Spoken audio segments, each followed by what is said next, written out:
This year's Hero Caribbean Premier League saw a massive change in the quota of international players that are allowed to make a playing 11. It moved from 4 to 5 players. For most teams, it meant all of their foreign recruits got a chance to play. The move raised many eyebrows, since most of the top leagues in the world only allow 4 and some even 2. So why did Cpl'S approve such a move?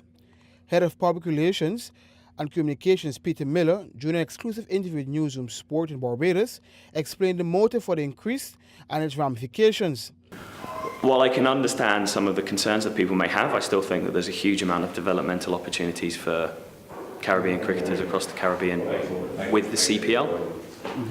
CPL is helping to develop and grow Caribbean cricket year on year. If you look at the quality of cricketers that are playing in the Caribbean, young West Indian, young Caribbean cricketers that are playing, it's absolutely huge. So if you look at, for example, the Guyana team, there's Kemo Paul, there's Shimron Hetmeyer, there's Sherfane Rutherford, there's Roshan Primus. There's actually, if you look across the squads, they probably have the largest contingent of young up-and-coming Caribbean cricketers playing in their squad at the moment. I think it's about us making sure that CPL stays as relevant as possible and as strong a product as possible. That's how we help grow the tournament itself and then cricket in the region. We need to keep fans interested and engaged, and I don't think it's done anything to try and hamper or harm the ability for us to try and develop cricketers across the Caribbean. One more overseas player essentially means one less regional or local player making a starting 11. However, Miller noted that increased developmental opportunities in the squad still caters for the younger players to both earn and learn. We've actually increased the number of developmental opportunities within the squad. There's now 2 West Indies under-23 spots and 1 West Indies under-19 spot in the squad. Those opportunities still remain. The young players are still getting to play. It's not like they're not getting the opportunity to take the field. And then also on top of that, they're getting to work with the best coaches and the best players in the world. So if you're in a situation where you're playing for Guyana, you have Johan Botha, who has a huge amount of experience both as a player and a coach.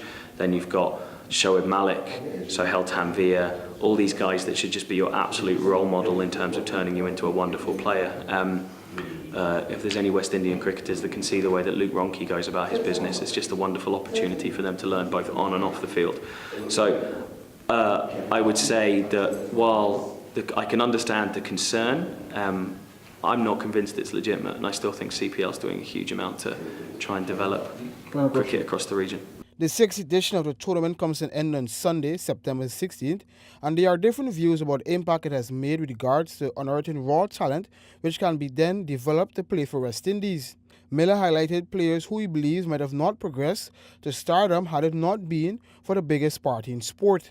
There's been so many over the last little while. You know, look at Javon Searles, who then got to go and play in the IPL. I think Evan Lewis has been a revelation as far as the CPL is concerned.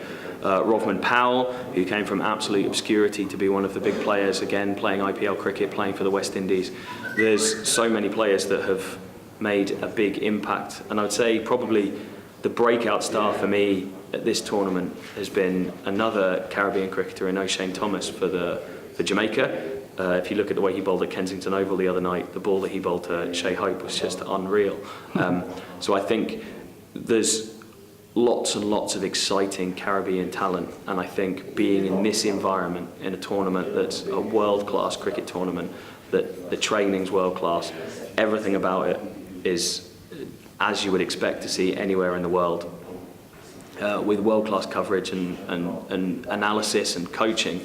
That's just a phenomenal opportunity, and it's for the young Caribbean players to really seize it and get hold of it and turn it into something special. For the Newsroom, Akeem Green.